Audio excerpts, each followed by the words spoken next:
Hello students, स्वागत है आप सभी का आशीष सिंह लेक्चर्स के लेटेस्ट लाइव स्ट्रीम में। दोस्तों, इस लाइव स्ट्रीम में हम लोग जो है 12th क्लास की फिजिक्स को और आगे कंटिन्यू कर रहे हैं। हम लोग क्या पढ़ रहे हैं वो आप लोगों को बिल्कुल क्लियर होगा कि हम लोग बात कर रहे हैं इलेक्ट्रोस्टैटिक्स के बारे में। हम लोग बात कर रहे हैं स्थिर वैद्युतिकी के बारे में, जहाँ पे आपका आवेश चलता नहीं है, रुका रहता है। और उसमें बहुत खूबसूरत तरीके से हम लोगों ने जो है सबसे पहले ये समझा कि भाई जो आपका आवेश है उसके बेसिक्स क्या है और किस प्रकार हम आवेश को फील करते हैं, समझते हैं, है ना। तो आवेश के बारे में जितने भी खास खास पॉइंट थे वो सारे हमने लास्ट क्लासेस में बहुत खूबसूरती से कवर किए, उनको फिनिश किया। और अब हमारा काम ये है कि हम लोग लास्ट क्लास से शुरू कर चुके थे कि एक वस्तु को आवेश किस प्रकार से देते हैं उसके बारे में हम लोगों ने पढ़ना स्टार्ट कर दिया था। तो आप सभी को याद होगा कि किसी भी वस्तु को आवेश देने की जो प्रक्रिया है उसे हम लोग कहते हैं आवेशन, है ना। आप याद रखें इस बात को, किसी भी वस्तु को आवेश देने की जो प्रक्रिया है उसका नाम क्या है, आवेशन है। आवेशन के दो प्रकार थे, एक था संपर्क द्वारा आवेशन और दूसरा था प्रेरण द्वारा आवेशन। तो आपको याद होगा कि एक प्रकार था संपर्क द्वारा आवेशन और दूसरा प्रकार था आपका प्रेरण द्वारा आवेशन। इस बात पे और ध्यान दें बच्चों कि संपर्क द्वारा जो आवेशन है उसको अपन ने फिर दो भागों में बांटा था कि इसके अंदर दो भाग और आए थे। एक आया था घर्षण द्वारा, है ना, जिसमें हम लोगों ने ये देखा था कि जब हम एक वस्तु को दूसरी वस्तु के साथ में रगड़ते हैं तो एक वस्तु से इलेक्ट्रॉन जो है वो निकल करके दूसरी वस्तु में जाते हैं। जिस वस्तु में से इलेक्ट्रॉन बाहर निकलते हैं उस वस्तु के ऊपर प्लस आता है और जिस वस्तु के अंदर इलेक्ट्रॉन जाते हैं उसके ऊपर माइनस आता है। घर्षण की एक बहुत खास बात ये थी कि जितना परिमाण आपके प्लस आवेश का होता है, परिमाण की बात कर रहा हूँ, जितना परिमाण प्लस आवेश का होता है उतना ही परिमाण माइनस आवेश का होता है। अगर प्लस का 4 आया है एक वस्तु पे तो दूसरी वस्तु के ऊपर माइनस का 4 आएगा, है ना। ये बात अपन लोगों ने पढ़ा था। फिर आप लोगों ने ये देखा था कि संपर्क द्वारा आवेशन के अंदर दूसरा प्रकार एक और था जिसमें हम लोग पढ़ रहे थे चालन द्वारा आवेशन। जब बात हो रही थी चालन द्वारा आवेशन की तो वहां पे आप लोगों ने ये सीखा था कि जब एक अनावेशित वस्तु को आवेशित वस्तु के साथ में जोड़ा जाता है तो आवेशित वस्तु से आवेश जो है वो अनावेशित वस्तु में जाता है। कब तक? जब तक कि दोनों वस्तुओं का विभव बराबर ना हो जाए। तो आप लोगों ने बहुत अच्छे अंदाज में विभव को फील किया था। हालांकि ये चैप्टर नंबर 2 है तो इसके बारे में ज़्यादा बात जो है हम लोग चैप्टर नंबर 2 में करेंगे, बट यहाँ आपने मोटा मोटे तौर पे समझ लिया था कि विभव का मतलब होता है स्तर। जैसे पानी फ्लो करता है, पानी का जो गमन है वो होता है टंकी से टैंक में स्तर के अंतर के कारण। उसी प्रकार प्यारे बच्चों किसी एक वस्तु से दूसरी वस्तु में जो आवेश का फ्लो है, वो आवेश का जो चलना है जब हम उसको जोड़ते हैं चालक तार से तो वो होता है विभव के अंतर के कारण। ये सारी बातें बहुत अच्छे तरीके से आप लोगों ने पढ़ ली थी और बहुत ढंग से समझ भी लिया था इस बात को। अब मैं क्या करने वाला हूँ आज की क्लास में, आज मैं आपको प्रेरण समझाऊंगा जो आवेशन का दूसरी विधि है। प्रेरण की खासियत ये होती है कि हम वस्तु को बिना टच किए, बिना उसको छुए आवेशित कर देते हैं और यही इस प्रेरण की बहुत खूबसूरत बात है। ये सीखोगे आप। और साथ में एक इंपॉर्टेंट पॉइंट और बताऊंगा मैं आपको चालन द्वारा आवेशन का, है ना। तो चलिए शुरुआत करते हैं। सभी को गुड मॉर्निंग, नमस्कार, राम राम, सत श्री अकाल, अस्सलाम वालेकुम, which ever you feel connected with, जिससे भी आप लोग हमारे साथ खुश रहें। और अब हम लोग क्लास को शुरू करते हैं। सभी बच्चे एक्टिव हो जाएं और कमेंट सेक्शन को लेकर के बैठ जाएं। तुरंत आपको लिखना पड़ेगा। तो सबसे पहले चालन द्वारा आवेशन का एक रिमार्क है वो मुझे बताना था, वो मैं आपको बताता हूं। देखो ध्यान सुनना। अगर आपने दो वस्तुएं ली जो बिल्कुल एक जैसी हैं, ये बहुत इंपॉर्टेंट पॉइंट है, इस पर ध्यान देना। एग्जाम में हो सकता है एक आध नंबर का क्वेश्चन आपको इस पॉइंट से मिल जाए, आ जाता है ना। मान लीजिए आपने दो वस्तु ली जो बिल्कुल एक जैसी है, मतलब इसकी फोटोकॉपी है दूसरी वस्तु। जितना अब वो बनाने करने में थोड़ा सा मैं कोशिश करता हूँ परफेक्ट बने, एकदम ही मतलब फोटोकॉपी बन जाए, बिल्कुल बिल्कुल सही, मस्त एकदम मजा आ गया। तो ये जो वस्तु है, ये वस्तु इस वस्तु की क्या है, बिल्कुल फोटोकॉपी। मतलब पहले वाली वस्तु की जो त्रिज्या है उतनी ही त्रिज्या दूसरी वाली वस्तु की है। पहले वाली वस्तु जिस मटेरियल की बनी हुई है, जिस पदार्थ की बनी हुई है, दूसरी वाली वस्तु भी उसी पदार्थ की बनी हुई है ना। तो सब कुछ सेम है, मतलब दोनों जो है एग्जैक्टली एक समान है। ये दोनों वस्तुएं जो हैं ये बिल्कुल एक समान है। एक समान मतलब एग्जैक्टली सेम, बिल्कुल सेम। ऐसे केस में पहले वाली वस्तु के ऊपर मान लो आवेश Q1 है और दूसरी वाली वस्तु के ऊपर आवेश Q2 है। आप पॉइंट को समझिएगा, रिमार्क को समझिएगा। अगर दो वस्तुएं बिल्कुल एक जैसी हैं, पहले वाली वस्तु पे आवेश Q1 है, दूसरी वाली वस्तु पे आवेश Q2 है, और आपने इन दोनों को कनेक्ट कर दिया एक चालक तार के द्वारा। आपने इन दोनों को कनेक्ट कर दिया एक चालक तार के द्वारा। तो अगर दोनों वस्तुएं बिल्कुल एक जैसी हैं तो ये देखा गया है, ये प्रैक्टिकली प्रूवन है, और इसको अपन समय आने पे जब चैप्टर नंबर 2 पढ़ोगे ना आप, तो आप इसको प्रूफ भी कर दोगे। मैं वहाँ आपको प्रूफ करवाऊंगा, अभी केवल बता रहा हूँ कि जब आप ऐसा करोगे तो दोनों वस्तुओं जो हैं वो किस प्रकार से आवेशित होंगी समझिएगा। ये दोनों वस्तुओं का जो भी आवेश है Q1 Q2, ये Q1 Q2 आपस में जुड़ेगा, Q1 प्लस Q2, और दोनों वस्तुओं पे आधा आधा बांट दिया जाएगा। सिंपल। तो अगर दो वस्तुएं बिल्कुल एक जैसी हैं और उन दोनों वस्तुओं में क्रमशः आवेश Q1 और Q2 है, आपने उनको चालक तार द्वारा जोड़ दिया, तो ये देखा गया है कि दोनों वस्तुएं जो हैं वो एक समान आवेश अपने ऊपर आपस में बांट लेंगी। अब मन में ये बात आती है कि सर इसका एग्जाम में क्वेश्चन कैसे आएगा। तो एग्जाम में क्वेश्चन ऐसे आ सकता है कि मान लेते हैं दो वस्तुएं आपको दे दी एग्जामिनर ने, और उसने कहा कि दोनों वस्तुएं बिल्कुल एक जैसी हैं, एक के ऊपर आवेश है प्लस का 4 कूलम, दूसरे के ऊपर आवेश है माइनस का 2 कूलम, हम इन दोनों को चालक तार से जोड़ते हैं, अब बताओ कि इस वस्तु पर कितना आवेश आएगा और इस वस्तु के ऊपर कितना आवेश आएगा। इस प्रकार से एग्जाम में प्रश्न आपसे पूछा जा सकता है। लॉजिक के साथ चलना है आपको। मैंने बता दिया कि भाई आपका Q1 जो है यहाँ पर वो 4 कूलम है और Q2 जो है आपका वो माइनस का 2 कूलम है, तो आपको दोनों को जोड़ना है Q1 प्लस Q2 और डिवाइड बाय 2 कर देना है। सिंपल। तो पहला 4 कूलम है तो आपने लिखा है यहाँ से 4 कूलम प्लस आवेशों को उनके चिन्ह के साथ में जोड़ते हैं, माइनस का 2 कूलम डिवाइड बाय 2 कर दिया, यह आ गया माइनस का 1 कूलम। तो माइनस का 1 कूलम आ गया। इसका मतलब ये है, आप लोग भी कमेंट सेक्शन में एक्टिव रह आंसर लिखा करो बेटा अगर आपको आ जाता है तो इसका मतलब ये है कि दोनों वस्तुओं के ऊपर कितना कितना आवेश हो जाएगा, माइनस का 1 कूलम एंड माइनस का 1 कूलम। माइनस का 1, देखो समझो, सॉरी प्लस का 1 क्योंकि 4 कूलम बड़ा है ना माइनस के 2 से, प्लस का 1, ठीक बात है, प्लस का 1, बढ़िया, 1 कूलम प्लस का 1, माइनस नहीं होगा, ठीक है। तो समझ गए, इसका ये हो गया। और इसका टॉपिक रिलेटेड क्वेश्चन TRQ कि भाई एग्जाम में प्रश्न कैसे पूछेंगे वो भी मैंने आपको बता दिया। बढ़िया है, चलिए ठीक है, यहाँ तक हम लोगों ने पढ़ा, आगे बढ़ते हैं। इसका कुछ लेना हो, इसको पॉज करके आपको नोट करना हो तो कर लीजिए, फिर हम लोग कक्षा को आगे बढ़ाएंगे।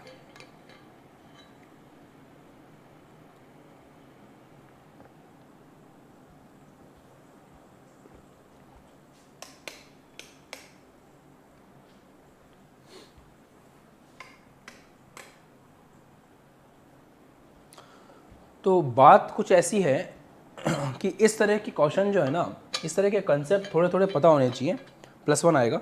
इस तरह के कंसेप्ट थोड़े थोड़े जो है पता होने चाहिए, क्योंकि कभी कभी क्या होता है एग्जाम में हम लोग पढ़ के तो बहुत कुछ जाते हैं, बट वो प्रश्न वहाँ से पूछता है जहाँ आपकी कमजोरी होती है। तो आप चालन द्वारा आवेशन पढ़ के भी चले गए, बट आपको अगर ये कंसेप्ट याद नहीं है तो फिर आप इस तरह के प्रश्न को हल नहीं कर पाओगे। हालांकि जब चैप्टर नंबर 2 आप पढ़ोगे तो वहाँ पे बाकायदा ये देखा जाएगा कि भाई जब हम दो वस्तुओं को जोड़ते हैं तो उनमें आवेश का वितरण जो है वो किस प्रकार से होता है, इसको बहुत डिटेल में 2nd चैप्टर में पढ़ना है। बट फिर भी हमें डायरेक्ट अगर रिजल्ट याद रहते हैं तो वो एग्जाम में हमारी मदद ही करते हैं। चलिए, अब मैं आपके सामने एक स्टेटमेंट लिख रहा हूँ, आपको उस स्टेटमेंट को बढ़िया से सुनना है, समझना है, और फिर कमेंट सेक्शन में बताना है कि वो स्टेटमेंट सही है या गलत है ना। तो मैं आपका वेट करूँगा, मैं यहाँ पे स्टेटमेंट लिखूँगा, आप बिना समय खराब किए अपने कमेंट बॉक्स में लिखिएगा सही या गलत, बताना मुझे सही है या गलत है। स्टेटमेंट आपके सामने लिख रहा हूँ, उदासीन वस्तु पर, बहुत ध्यान सुनना और कमेंट सेक्शन में लिखना कि सही है या गलत है ये स्टेटमेंट। ट्रू और फॉल्स आपको बताना है कि उदासीन वस्तु पर कोई आवेश नहीं होता।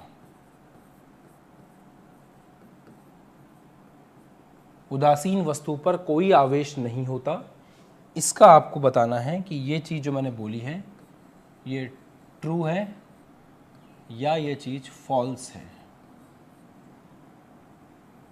आपके पास समय है 10-15 सेकंड का, आराम से सोचिए, विचार कीजिए, क्योंकि ये एक कंसेप्ट है अपने आप में।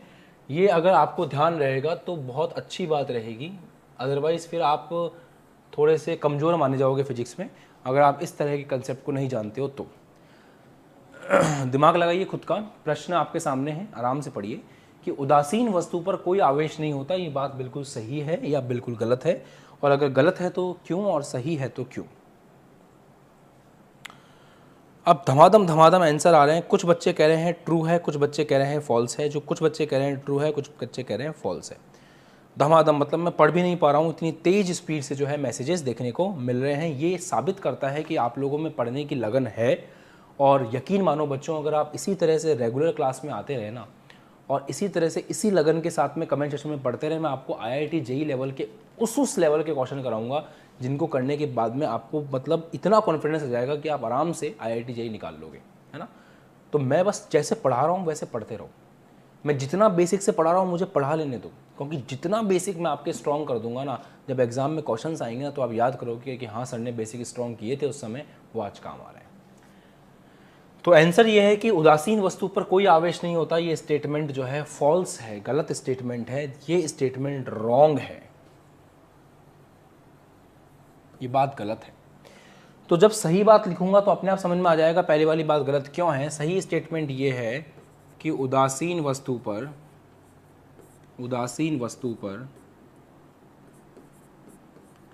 कोई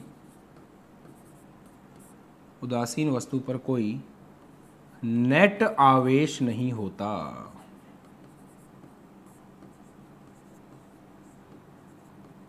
वो कहते हैं ना कि साइंस में एक चीज बहुत खास है और उस चीज को आप इग्नोर नहीं कर सकते, वो ये है शब्द। शब्दों का चयन साइंस में बहुत ढंग से करना होता है। आपने लिखा है कि उदासीन वस्तु पर कोई आवेश नहीं होता, और नीचे वाले स्टेटमेंट में लिखा है कि उदासीन वस्तु पर कोई नेट आवेश नहीं होता। चलो सोडियम के ऊपर विचार करते हैं। सोडियम कैसा है? सोडियम उदासीन है। हमने ना तो इसके अंदर से इलेक्ट्रॉन बाहर निकाले, ना इसको इलेक्ट्रॉन दिए हैं, तो सोडियम उदासीन है। अब जो उदासीन सोडियम है, जरा उस पर विचार कीजिए। उदासीन सोडियम के अंदर इलेक्ट्रॉनों की संख्या कितनी है? 11, और प्रोटॉनों की संख्या भी कितनी है? 11। मतलब उसके ऊपर कितना ऋणावेश है? अगर आपेक्षिक हिसाब से बताएं तो उसके ऊपर -11 ऋणावेश है और उसके ऊपर +11 धनावेश है। इसलिए जब हम नेट आवेश निकालेंगे, टोटल करेंगे, तो बीजगणितीय योग होगा और कितना आ जाएगा? टोटल 0 आ जाएगा।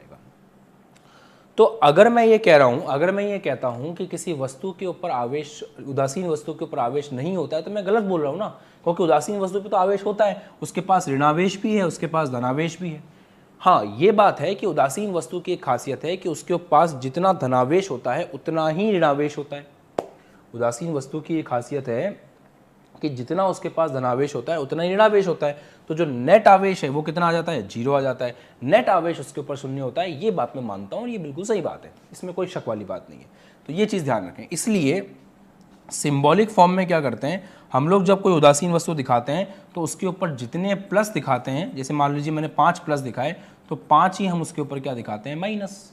ये उदासीन वस्तु को इस प्रकार दिखाया जाता है कि भाई जितना उसके ऊपर प्लस है उतना ही उसके ऊपर माइनस है।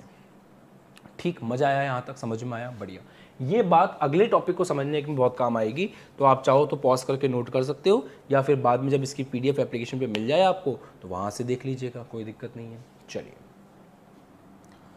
अब हम पढ़ते हैं हमारा मेन टॉपिक जिसके लिए हम आज क्लास में एकत्रित हुए हैं। उस टॉपिक का नाम है प्रेरण द्वारा आवेशन। कंसेप्ट बहुत ज़्यादा है इस टॉपिक में, तो मैं कोशिश यही करूँगा कि आप लोगों को मस्त कंसेप्ट समझ में आए। बस आपको अलर्ट रहना पड़ेगा पूरी क्लास में। किसी वस्तु को बिना छुए, किसी वस्तु के बिना संपर्क में आए, उसे आवेशित करने की प्रक्रिया को हम लोग प्रेरण कहते हैं। तो नोट करें कि किसी वस्तु को, प्रेरण की परिभाषा, किसी वस्तु को बिना स्पर्श किए आवेश देने की प्रक्रिया को, किसी वस्तु को बिना स्पर्श किए आवेश देने की प्रक्रिया को, बिना स्पर्श किए आवेश देने की प्रक्रिया को हम लोग किसका नाम देते हैं? प्रेरण का नाम देते हैं। देने की प्रक्रिया को प्रेरण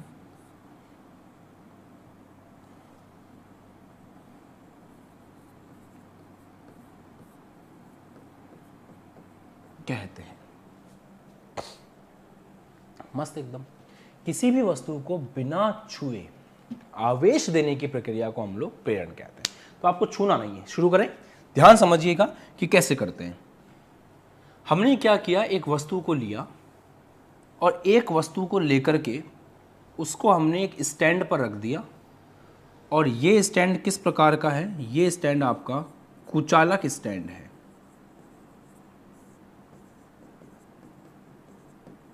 अब एक एक पॉइंट में कंसेप्ट है, तो आप एक एक चीज पे फोकस करिएगा, सुनिएगा। कुचालक स्टैंड के ऊपर ही क्यों रखा आपने वस्तु को?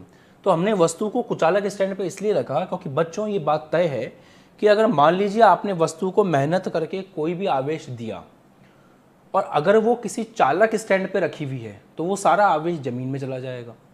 तो इस वस्तु को हम जो भी आवेश अभी मेहनत करके देंगे, हम ये नहीं चाहते कि वो आवेश इस वस्तु से जमीन में जाए, इसलिए हमने किसका प्रयोग किया है, कुचालक स्टैंड का प्रयोग किया है। तो सबसे पहले तो आपने ये समझ लिया। अब आप ये जानते हैं कि ये वस्तु जो है उदासीन है। तो उदासीन वस्तु की खासियत ये होती है कि उदासीन वस्तु के पास जितना प्लस होता है उतना ही उदासीन वस्तु के पास माइनस होता है। तो 4 ही मैंने इसके ऊपर प्लस दिखा दिए, 4 ही मैंने इसके ऊपर माइनस दिखा दिए। नेट आवेश जो है इसके ऊपर कितना माना जाएगा, 0 माना जाएगा, और ये वस्तु जो है आपकी कहलाएगी उदासीन वस्तु। तो सबसे पहला काम तो हम ये करते हैं कि उदासीन वस्तु को एक कुचालक स्टैंड पे रखते हैं। ये हमारा स्टेप नंबर 1 होता है प्रेरण द्वारा आवेशन का। ठीक है, खुश। अब आते हैं स्टेप नंबर 2 पर। स्टेप नंबर 2 में अब मैं ये कुचालक स्टैंड नहीं बना रहा, अब मैं डायरेक्ट बस वस्तु दिखा रहा हूँ आपको, ये मानते हुए कि कुचालक स्टैंड है और आप जानते हैं इस बात को। ठीक है, अब क्या करना है, ये जो आपके सामने उदासीन वस्तु है, इस उदासीन वस्तु के पास में आपको एक छड़ लेकर के जानी है। उस छड़ के ऊपर आप चाहें तो प्लस आवेश लेकर के जाएं, आप चाहें तो उस छड़ के ऊपर माइनस आवेश लेकर के जाएं। अब आप बोलेंगे सर इस छड़ को आवेशित हम कैसे करेंगे? तो घर्षण द्वारा आवेशन से आप इस छड़ को आवेशित कर सकते हो, कोई दिक्कत नहीं है। हमारा टारगेट अभी इस वस्तु को आवेशित करना है बिना छुए। इस वस्तु को तो आप कैसे भी आवेशित करके लेके आओ, उससे कोई दिक्कत की बात नहीं है। मैंने एग्जाम्पल के लिए प्लस ले लिया, आप चाहें तो माइनस वाली छड़ भी लेकर के आ सकते हैं। इस पूरे टॉपिक के लास्ट में आपको समझ में आ जाएगा अपने आप कि जब हम माइनस लेकर के आएंगे तो क्या होगा। ध्यान देते रहिए, समझते रहिए। तो जैसे ही ये प्लस वाली छड़ को आप लेकर के आएंगे, क्या होगा, बहुत मजेदार चीज होगी। हाँ, एक बात का विशेष ध्यान रखना है आपको कि टच नहीं करना है दोनों को, क्योंकि अगर आपने छुआ दिया दोनों को स्पर्श करवा दिया तो उसके बाद में फिर खेल खत्म हो जाएगा और फिर हमारी जो प्रेरण की परिभाषा है वो बिल्कुल खराब हो जाएगी, क्योंकि उसमें यही है कि हमें स्पर्श नहीं करना है। ठीक है, कौन सा आवेश लेकर के आए हो आप? प्लस लेकर के आए हो। प्लस की एक प्रकृति होती है ना, प्लस का एक नेचर होता है ना कि वो माइनस को अपनी तरफ खींचता है और प्लस को खुद से धक्का देता है। सजातीय आवेशों में प्रतिकर्षण होता है और विजातीय आवेशों में आकर्षण होता है, प्यार होता है, मोहब्बत होती है। तो वही मोहब्बत और प्यार देखने को मिलेगा आपको। ये जितने भी यहाँ पे प्लस हैं उन सभी प्लस को ये धक्का देगा और धक्का देकर के अपने से दूर कर देगा। तो सारे प्लस जो हैं वो उससे गुस्सा होकर के दूर चले जाएंगे, और जो माइनस हैं उन माइनस को वो प्यार मोहब्बत दिखा करके अपनी तरफ खींचेगा। तो जितने भी माइनस हैं वो इस प्लस की प्यार मोहब्बत में एक तरफ आ जाएंगे। तो इस प्रकार से आप समझें कि जब आप एक धनावेशी छड़ को लेकर के जाएंगे तो इस गोले के बाईं तरफ माइनस आवेश इकट्ठा हो जाएगा और दाईं तरफ प्लस आवेश इकट्ठा हो जाएगा। और लॉजिकली हम समझें तो एक्चुअल में होता यह है कि माइनस पहले एक समान रूप से बटा हुआ था, अब सारा का सारा माइनस अगर एक जगह चला गया तो दूसरी जगह माइनस की कमी हो गई। तो सिंबॉलिकली, प्रतीकात्मक रूप में हम ये बोल रहे हैं कि जब सारा माइनस एक तरफ चला गया तो इस तरफ माइनस की कमी हो गई, जिसको हम प्लस से प्रदर्शित कर रहे हैं। ये प्रतीकात्मक चिन्ह में हम लोग दिखा रहे हैं। ये आप, मैं उम्मीद करता हूं कि समझ पा रहे हो। ठीक है, यहां तक बताओ, बढ़िया। तो कुछ बच्चे कमेंट सेक्शन में एकदम परफेक्ट परिभाषाएं लिख रहे हैं, देख के बहुत अच्छा लगता है। इस बच्चे का नाम है सुरजीत पाल, और सुरजीत ने बहुत सही लिखा है कि आकर्षण प्रतिकर्षण के कारण उदासीन वस्तु पर आवेश ध्रुवित हो जाएगा और उसकी एक साइड पर चीज़ें इस प्रकार से चलेंगी। बहुत अच्छी बात है बेटा, ऐसे एक्टिव बच्चे क्लास में होते हैं तो मज़ा आ जाता है पढ़ाने का। ठीक है, समझ में आई यहाँ तक बात? तो छड़ आपने क्या किया, लेकर के आए। छड़ के लाते ही क्या हो गया कि दोनों आवेश अलग अलग हो गए, ध्रुवण हो गया वहाँ पर। अब आते हैं अपन तीसरे स्टेप में कि हम तीसरे स्टेप में क्या करेंगे। तीसरा स्टेप बहुत इंटरेस्टिंग होगा। छड़ को आपको रखना है वहीं के वहीं, छड़ को आपको हटाना नहीं है ना, छड़ को आपको हटाना नहीं है, छड़ वहीं की वहीं रहेगी। छड़ के प्रभाव में क्या होगा, ये माइनस इधर इकट्ठा रहेगा और प्लस इधर इकट्ठा रहेगा। ओके, छड़ को गोले के पास रखते हुए, समझना, छड़ को गोले के पास रखते हुए आप गोले को भू संपर्कित कर देंगे। ये जो इस प्रकार का चिन्ह है इसको हम बोलते हैं भू संपर्कित करना। भू संपर्कित का मतलब समझते हो, भू संपर्कित का मतलब होता है सिंपल सा एक काम करो, तार लो, चालक तार लो, उस तार को टच करो गोले से और जमीन के अंदर उसके दूसरे हिस्से को टच कर दो। सिंपल एक तार गोले से लेकर के जमीन में डाल दो, इसी को हम लोग बोलते हैं भू संपर्कित करना। भू संपर्कित करने का क्या होगा, उसके बाद क्या होगा समझिए। देखो भू संपर्कित करने से क्या होता है ना, जमीन में आवेश जाना शुरू हो जाएगा। अब आपसे कोई सवाल पूछे कि भाई साहब जमीन में कौन सा आवेश जाएगा, तो आप खुद देखिए, यहाँ माइनस भी है, यहाँ प्लस भी है। ये जो प्लस है, इस प्लस ने किसको प्यार मोहब्बत से अपनी तरफ खींच रखा है, तो ये जो प्लस है इसने इस माइनस को प्यार मोहब्बत से खींच रखा है। ये चाहता है कि दूर न जाना सजना वाली बात है कि भाई ए प्लस बोल रहा है माइनस को कि तुम मेरा साथ निभाना, मैं तुम्हें आकर्षित कर रहा हूं, तुम मेरे पास ही रहना। हाँ, धक्का किसको दे रहा हूं, ये प्लस इस प्लस को धक्का दे रहा है, तो जमीन के अंदर कौन चला जाएगा, जमीन के अंदर ये सारा धनावेश चला जाएगा। तो साथ निभाना साथिया वाली बात है भैया, कि अर्थिंग बोलते हैं इसको। बिल्कुल एक बच्चे ने लिखा है, बिल्कुल सही लिखा है कि इसको हम लोग क्या बोलते हैं, अर्थिंग बोलते हैं। तो हुआ क्या, जैसे ही प्लस को आप पास में लेकर के आए, ये माइनस तो आकर्षित था तो चिपका रहा, ये प्लस आपका जमीन में चला गया। अब मैं थोड़ा सा यहाँ पे आपको यहाँ तक समझ में आ गया हो तो कंसेप्ट बताऊँ। एक बढ़िया सा कंसेप्ट है यहाँ पे, जहाँ जहाँ कंसेप्ट होता है ना अपनी कॉपी में ऐसे कंसेप्ट लिख लिया करो, तो आपको याद रहेगा रिवीजन करते वक्त कि हाँ सर ने यहाँ पे कंसेप्ट बताया था, वो कंसेप्ट क्या था, मैं जरा रिवाइज कर लूँ, है ना, तो याद रहता है उससे। चलो ध्यान दीजिएगा सभी बच्चे, बहुत अच्छी बात, बहुत अच्छी बात। ऐसे एक्टिव बच्चे क्लास में होते हैं, मज़ा आता है पढ़ाने में। जो प्लस है वो प्लस जमीन में जाएगा। प्लस जमीन में क्यों जाएगा समझते हैं। प्लस जमीन में इसलिए जाएगा क्योंकि इसने उसको धक्का दिया, आकर्षित किया, नहीं प्रतिकर्षित किया, ठीक है। आम जिंदगी ये है कि एक आम जिंदगी ये है कि हम ये बोलते हैं कि प्लस जमीन में चला जाएगा। मेंटोस जिंदगी ये है कि आप असलियत को समझो, प्लस कभी भी चलता नहीं है। मेंटोस जिंदगी बता रहा हूं, प्लस कभी भी चलता नहीं है। प्लस के बारे में यही तो खास बात है कि प्लस कभी भी चल नहीं सकता। प्रोटॉन कभी भी गति नहीं करते, है ना, प्रोटॉन कभी नहीं चलते। क्यों नहीं चलते प्रोटॉन, आपको पता है। प्रोटॉन के चलने का मतलब ये होता है कि भाई प्रोटॉन बहुत भारी है इलेक्ट्रॉन से, दूसरा वो नाभिक की वजह से जुड़ा हुआ है, चल नहीं सकता। गति इलेक्ट्रॉन ही करते हैं हमेशा, प्रोटॉन कभी गति नहीं करते। तो आम जिंदगी ये है कि ये प्लस जमीन में चला गया। मेंटोस जिंदगी ये है कि ये प्लस जमीन में नहीं गया, प्लस जमीन में नहीं गया, जमीन से माइनस आया। प्लस जमीन में नहीं गया, जमीन से माइनस आया, और जमीन से 4 माइनस यहां पर आ गए। अब जब जमीन से 4 माइनस आ गए तो ये प्लस माइनस गायब, ये प्लस माइनस उदासीन, ये प्लस माइनस उदासीन, ये प्लस माइनस उदासीन, तो प्लस गायब हो गया एक तरह से। वापस समझो, आम जिंदगी ये है कि ये प्लस जमीन में गया, एक्चुअल में प्लस जमीन में नहीं जाता, जमीन से माइनस आते हैं और इन प्लस को उदासीन कर देते हैं। प्लस का मतलब क्या है और माइनस का मतलब क्या है, मैं आपको थोड़ा समझाता हूं। मिट्टी समझ लो आप। हुआ ये कि मिट्टी, इस पूरे खेत के अंदर जो मिट्टी थी वो मिट्टी एक समान रूप से बटी हुई थी। फिर हमने क्या किया, सारी मिट्टी को खोद करके एक जगह रख दिया। तो जब आप सारी मिट्टी को खोद करके एक जगह रखोगे तो यहाँ तो मिट्टी का ढेला बन जाएगा और यहाँ पे खड्डा बन जाएगा। सही बात है, यहाँ खड्डा है, यहाँ मिट्टी का ढेला है। अब हुआ क्या कि यहाँ जो खड्डा था उस खड्डे को हमने जमीन में से मिट्टी निकाल करके भर दिया, तो अब आपकी सतह कैसी हो गई, प्लेन हो गई। तो इस जगह ना खड्डा बचा ना ढेला बचा, मतलब ना प्लस बचा ना माइनस बचा, ये हिस्सा आपका एकदम साफ हो गया। ये आप बोल सकते हो, क्योंकि अभी तक क्या था, यहाँ वाले हिस्से में इधर मिट्टी का ढेला पड़ा हुआ था, मतलब यहाँ पे मिट्टी का ऐसे ढेला था और यहाँ पे मिट्टी का खड्डा था, क्योंकि आपने यहाँ से मिट्टी निकाल के उधर डाली थी।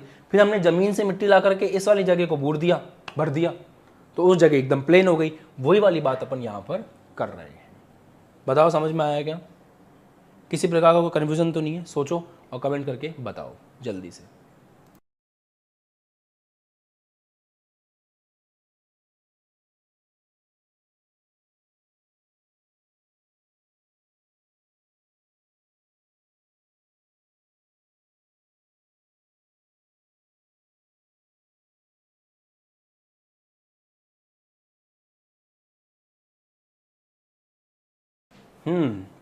समझ गए? तो अब चौथे वाले केस में क्या होगा, कंसेप्ट को पकड़ो अच्छे से ताकि चीज़ें क्लियर हो आपको। चौथे वाले केस में क्या होगा, अब आपने क्या समझा, आपने ये समझा कि जैसे ही आपने भूसंपर्कित किया, मैं ये बोल सकता हूँ कि भूसंपर्कित करने से केवल माइनस माइनस बचा और प्लस कहाँ चला गया आपका ज़मीन में। और अगर आप और सिंपल भाषा में समझना चाहें तो माइनस ज़मीन से आकर के उसने उस प्लस को क्या कर दिया, न्यूट्रलाइज कर दिया। छड़ को आपको हटाना नहीं है, छड़ को आपको यहीं के यहीं रखना है। बताओ क्लियर हो गया, एकदम बढ़िया समझ में आ गया, कोई समस्या नहीं है, कोई डाउट नहीं है, बहुत अच्छी बात है। पूरा कन्फ्यूजन क्लियर हो जाएगा आपका, एक बार मैं और लास्ट में और रिपीट करवा दूंगा तो आपको सब समझ में आ जाएगा। परेशान होने की जरूरत नहीं है, मस्त रहना है, चीज़ें आराम से क्लियर हो जाएंगी, बस अलर्ट होकर के चीज़ों को पढ़ते रहिए।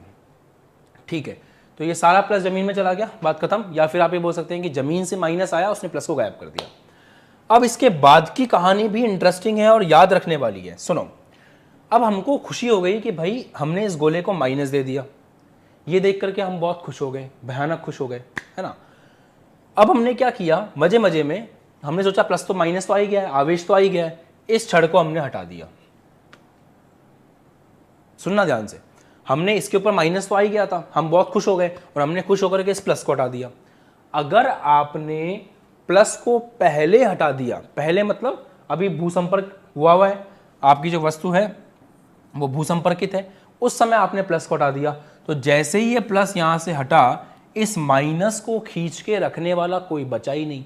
अगर इस माइनस को खींच के रखने वाला कोई नहीं बचा तो तुरंत क्या होगा, ये सारा माइनस जमीन में चला जाएगा, आपकी सारी की सारी मेहनत बेकार हो जाएगी।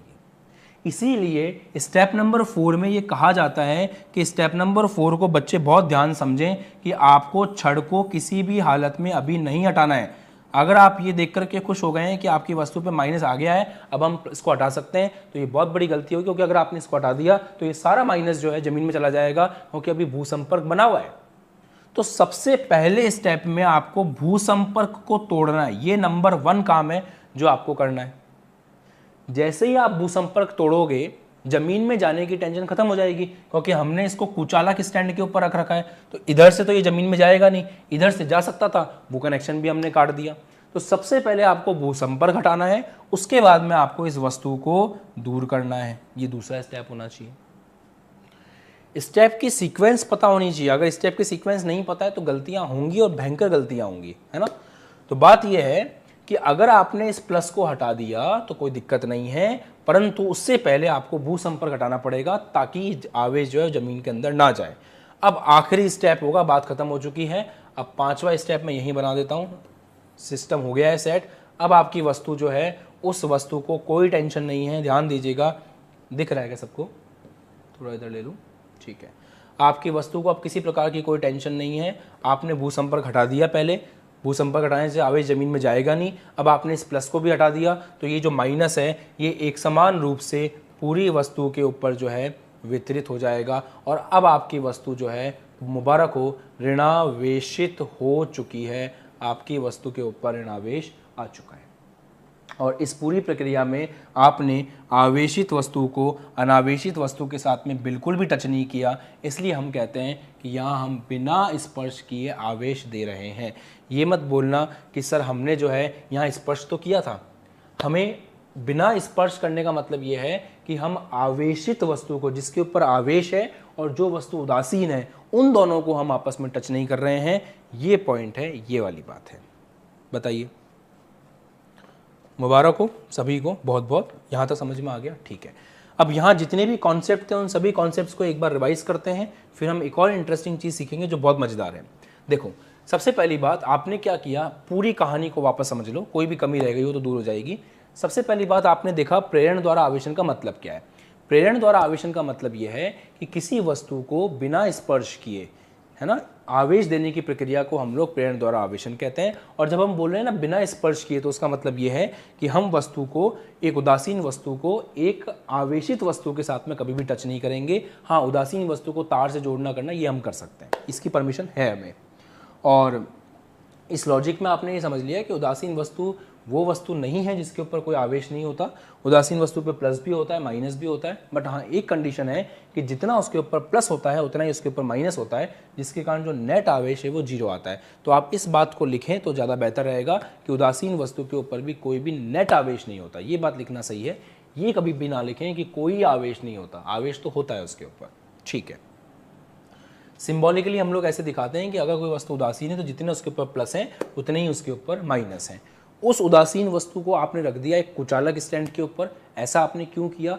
उदासीन वस्तु को कुचालक स्टैंड पर हमने इसलिए रखा ताकि कोई भी आवेश अगर बाद में बने तो वो आवेश जमीन में ना जाए, क्योंकि अगर वो आवेश जमीन में चला गया तो आपकी जितनी भी मेहनत है, सारी मेहनत है, वो खत्म हो जाएगा।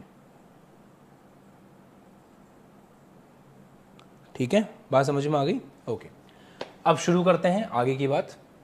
हम लोगों ने क्या किया, इसको कुचालक स्टैंड पर रख दिया। उसके बाद में आप स्टेप सुनते जाइए। हम एक धनावेशी छड़ को उदासीन वस्तु के पास में लेकर के आते हैं। जो मैं बोल रहा हूँ वही लैंग्वेज है, वैसे एग्जाम में लिखना है आपको।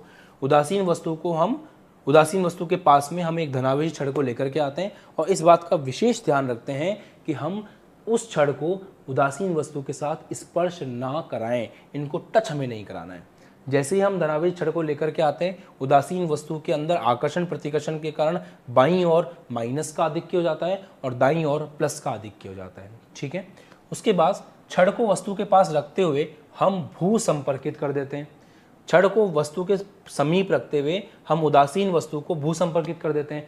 भू संपर्कित करने से जो धनावेश है वो पृथ्वी में चला जाता है और ऋणावेश वस्तु पर रह जाता है, क्योंकि ऋणावेश को ये छड़ का आवेश आकर्षित कर रहा है।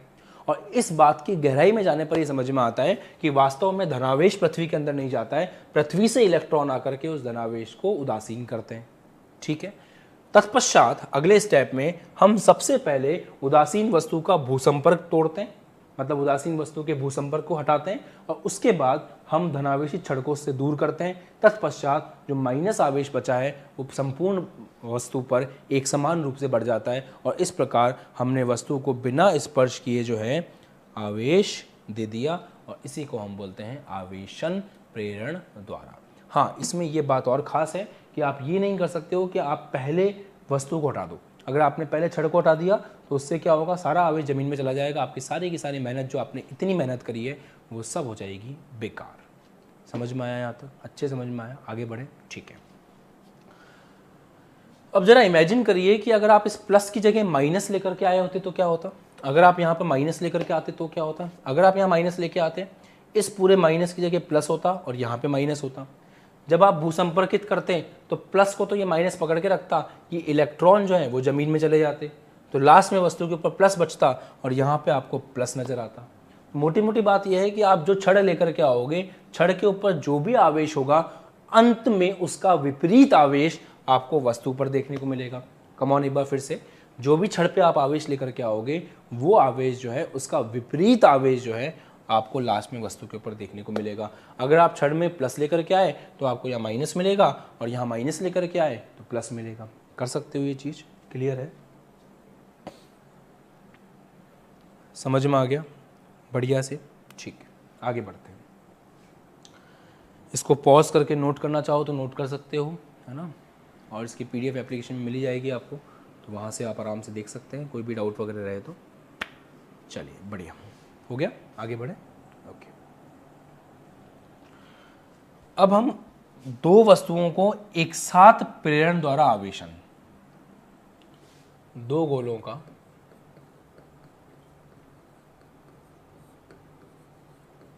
एक साथ प्रेरण द्वारा आवेशन,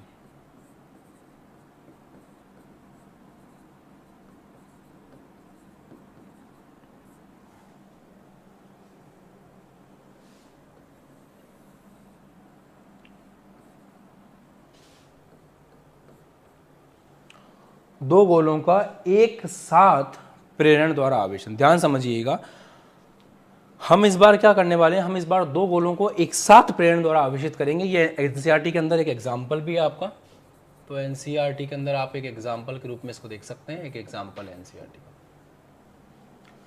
मान लेते हैं दो गोले हैं जो उदासीन हैं, दोनों गोले उदासीन हैं। ये एक गोला है और ये दूसरा गोला है, ये दोनों उदासीन गोले हैं और इन दोनों उदासीन गोलों को हमको आवेशित करना है एक साथ, साथ साथ इनको जो है आवेशित करना है। इस बात को समझें कि हम लोग जब प्रेरण द्वारा आवेशन की बात करते हैं तो प्रेरण द्वारा आवेशन में ये होता है कि भाई साहब आप बिना छुए वस्तु को आवेशित करते हो, बिना छुए, टच नहीं करते उसको आपस में। ठीक है, तो टच नहीं करना है, इसका मतलब पता है आपको? टच नहीं करने का मतलब यह है कि आवेशित वस्तु को उदासीन के साथ में टच नहीं करना है, परंतु एक उदासीन को दूसरी उदासीन से टच कर सकते हो आप। तो कंडीशन को फॉलो करते हुए मैं वही चीज़ करने वाला हूँ कि मैं इस वस्तु को इसके साथ में टच कर सकता हूँ, क्योंकि ये दोनों क्या हैं, उदासीन वस्तु हैं। उदासीन वस्तु की खासियत क्या होती है? उदासीन वस्तु की खासियत ये होती है कि जितना उसके ऊपर प्लस है उतना ही उसके ऊपर माइनस होता है, जितना उदासीन वस्तु के ऊपर प्लस है उतना ही उदासीन वस्तु के ऊपर माइनस होता है। तो जिन दो गोलों को गोला ए और गोला बी बोल सकते हो आप, जिन दो गोलों को एक साथ हमें आवेशित करना है उन दोनों गोलों को मैं टच कर सकता हूं, क्योंकि दोनों क्या हैं, उदासीन है। उसके बाद मुझे क्या करना है, दोनों वस्तुओं को उदासीन जो है उसके बाद हमें इसको कुचालक स्टैंड के ऊपर रख देना है। कुचालक स्टैंड के ऊपर रखने का कारण क्या है बच्चों? कुचालक स्टैंड के ऊपर रखने का कारण यह है कि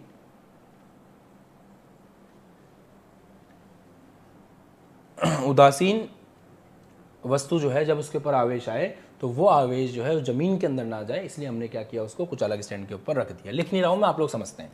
ठीक है, अब क्या करना है, अब आपको इन दोनों वस्तुओं के पास में एक छड़ को लेकर के जाना है। आप चाहें तो धनावेशी छड़ को ले जाएं, आप चाहें तो ऋणावेशी छड़ को ले जाएं, कोई दिक्कत नहीं है। आपको क्या करना है, इस दोनों गोलों के पास में एक धनावेशित छड़ को लेकर के जाना है। बहुत आसान है, बहुत आसान है, मजा आ जाएगा देख करके, आपको कुछ सीखोगे भी नया। तो जैसे ही इस धनावेशी छड़ को आप इस उदासीन गोले के पास में लेकर के गए, क्या होगा, प्यार मोहब्बत प्लस माइनस को खींचेगा और प्लस प्लस को धक्का देगा। तो इन दोनों गोलों टच हुए हुए हैं आपस में ना, ये दोनों टच हुए हुए हैं। तो इन दोनों गोलों के अंदर जितना भी माइनस है उन सब माइनस को ये प्लस खींचेगा अपनी तरफ। तो सारे माइनस को एक जगह इकट्ठा कर लेगा, 1 2 3 4 5 6 7 8। तो जो बाएं हाथ वाला गोला है, जो गोला नंबर ए है, उसके ऊपर आपको सारा का सारा माइनस देखने को मिल जाएगा। ये प्लस, यहां जितने भी प्लस हैं अंदर उनको धक्का देगा, तो इस वाले गोले के ऊपर जितने भी प्लस हैं वो इकट्ठे हो जाएंगे।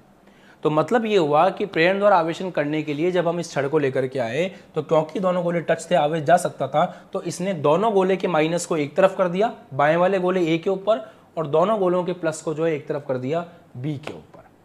अब आपको बहुत मस्त काम करना है, आपको इसको रखते हुए, ये जो आपकी छड़ है, इस छड़ को रखते हुए, इसको हटाना नहीं है आपको, इस छड़ को रखते हुए आपको इन दोनों गोलों को दूर दूर कर देना है। फिर से पहले ये दूर दूर ही थे, हमने टच किया था, वापस से इनको क्या कर देना है, दूर दूर कर देना है। अब आप समझ रहे हो क्या होगा, यहां पे माइनस इकट्ठा है और इसके ऊपर प्लस इकट्ठा है। तो एक तरह से हमने क्या किया, माइनस और प्लस को अलग अलग कर दिया। तो यहाँ पे हमको जो है भू संपर्कित करने की आवश्यकता ही नहीं पड़ी। और अब जो आखिरी स्टेप, ये स्टेप नंबर 1 था, ये स्टेप नंबर 2 था, ये स्टेप नंबर 3 है। अब आखिरी स्टेप पे आते हैं, स्टेप नंबर 4 के ऊपर। स्टेप नंबर 4 में आपको कुछ नहीं करना, आपको बस इसको हटा देना है। जैसे ही आप इसको हटा दोगे आपका काम बन जाएगा। ये जो गोला है और ये जो गोला है, इनके ऊपर जो भी आवेश है वो एक समान रूप से वितरित हो जाएगा। इसके ऊपर माइनस है, माइनस ऐसे हो जाएगा, इसके ऊपर प्लस है, प्लस एक समान रूप से वितरित हो जाएगा। खत्म। तो हमने दो गोलों को एक साथ आवेशित कर दिया, एक को हमने नेगेटिव चार्ज दे दिया और एक को हमने, लिख दूं ऐसे, नेगेटिव ऐसे लिख देते हैं, एक को नेगेटिव दे दिया और एक को हमने क्या दे दिया, पॉजिटिव दे दिया। तो एनसीईआरटी का ये क्वेश्चन है, उम्मीद करता हूँ आपको समझ में आ गया होगा और कोई टेंशन वाली बात नहीं हुई होगी। बताओ, तो फटाफट कंसेप्ट लिखो जल्दी से और कमेंट सेक्शन में लिखो 100% क्लियर। तो उसके बाद हम क्लास को एंड कर सकते हैं। प्रेरण द्वारा आवेशन खत्म हो गया आपका। अब आप अगली क्लास से कूलाम के नियम का अध्ययन करना शुरू करोगे, जो बहुत ही महत्वपूर्ण सेक्शन है इस चैप्टर का, और वहाँ से आपको न्यूमेरिकल्स वगैरह के दर्शन होना शुरू हो जाएंगे और फिर आपको अपनी क्लास के अंदर न्यूमेरिकल्स वगैरह भी मस्त रूप में देखने को मिलेंगे। कंसेप्ट आप लोग बहुत अच्छे समझ रहे हो, ये बहुत अच्छी बात है। तो जितने भी कंसेप्ट हैं इसके प्रॉपर नोट्स एप्लीकेशन में अवेलेबल हैं, तो जो भी कंसेप्ट है ना उस पर ध्यान दो। अगर बड़े एग्जाम को आपको क्रैक करना है तो बिना कंसेप्ट के आप क्रैक नहीं कर सकते। सबसे इम्पॉर्टेंट कंसेप्ट ही है और उससे ज़्यादा इम्पॉर्टेंट कुछ भी नहीं है। क्लियर?